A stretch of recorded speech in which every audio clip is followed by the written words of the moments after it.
मैं इस बात का ऐलान करता हूं अपनी पार्टी की तरफ से और सारे हिंदुस्तान की उन दबी कुचली तमाम आवाज़ों की तरफ से जिन्हें आरएसएस ने सैकड़ों साल से जिनको दबाकर कुचल कर रखा है और अब वो संविधान को कुचलना चाहते हैं, बिल्डोज करना चाहते हैं। समाजवादी पार्टी ने माननीय अखिलेश यादव जी ने पहले दिन ही जब ये बिल लाया गया था साफ साफ कह दिया था कि ये कॉन्स्टिट्यूशन संविधान पर सबसे बड़ा होने वाला आजादी के बाद हमला है, हम इसको कभी बर्दाश्त नहीं कर सकते।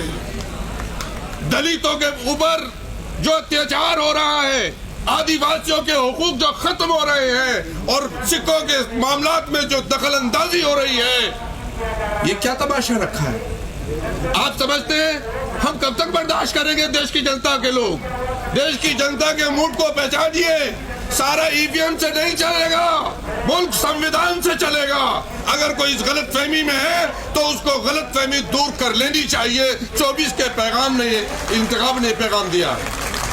मुसलमानों के साथ मैं अपनी बात खत्म कर रहा हूं। जिस तरह से मजाक किया जा रहा है कि उनके मजहबी मामलात में दखल अंदाजी की जा रही है, ये बीजेपी वो पार्टी है जो एक मुसलमान को सारे मुल्क में एक सीट लोकसभा की नहीं दे सकती। वो वक्त की रक्षा क्या करेगी, हिफाजत क्या करेगी? ये वो लोग हैं कि जिनके मिनिस्टर के सामने लंदन की सड़कों पर देश का अपमान हो और इनके चेहरे पर कोई रंगत इनकी बदले ना, कोई उस पर स्टेटमेंट आए।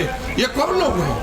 देश की जमीन अरुणाचल और हिमाचल में खिसक रही है जमीन, उसके ऊपर सरकार ने आके बदली है। ये सिर्फ हिंदू मुस्लिम इशू को उठाकर लड़ाकर अपनी सरकार को मजबूत करना चाहते हैं। मैं अपनी बात को खत्म कर रहा हूँ इस पैगाम के साथ कि ये लड़ाई लंबी है। ये लड़ाई उन अंग्रेजों के गुलामों से है जिन्होंने देश के साथ कभी अहद वफा नहीं किया, और ये देश के उन वफादारों से है जिन्होंने 100 साल तक देश की धरती को बचाने के लिए, देश की इज्जत और वकार को बचाने के लिए अपनी जानों की कुर्बानियां दी हैं। लेकिन मैं एक मशकूर भी हूँ, मोदी सरकार और आरएसएस का मशकूर भी हूँ, शुक्रिया भी अदा करता हूँ कि उन्होंने देश की सोई हुई आवाम को जगाने का काम किया है। अब बात असल मुद्दों पर होगी, लड़ाई झगड़े की बात नहीं होगी। ये होली के अवसर पर बहुत लोगों ने चाहा लेकिन कामयाबी नहीं मिली, इसलिए कि हिंदू मुसलमान अब ये चाहते हैं कि इत्तेहाद के साथ,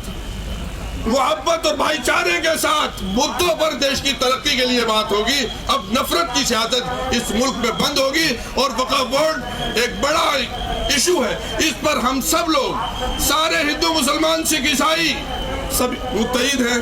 अगर हिंदू इंडोमेंट में किसी क्रिश्चियन का दाखिला नहीं हो सकता, हत्ता के मामला ये है कि हमारे दलित भाइयों को भी दाखिला नहीं मिलता है, मंदिर धोए जाते हैं, तो आप कैसे मुस्लिमों को वक्फ बोर्ड में शामिल कर रहे हो? आर्टिकल 26 का उल्लंघन कर रहे हो। इसको बर्दाश्त नहीं किया जाएगा। मैं अपनी बात को खत्म करता हूँ। बहुत शुक्रिया। वेलकम टू सरीन विस्तार।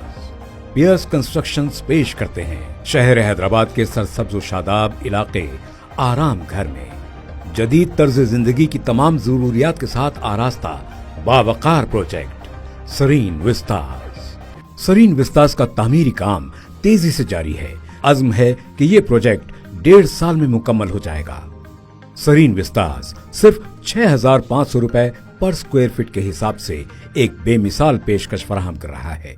मजीद मालूमात और प्रोजेक्ट विजिट के लिए आज ही हमसे राब्ता कीजिए।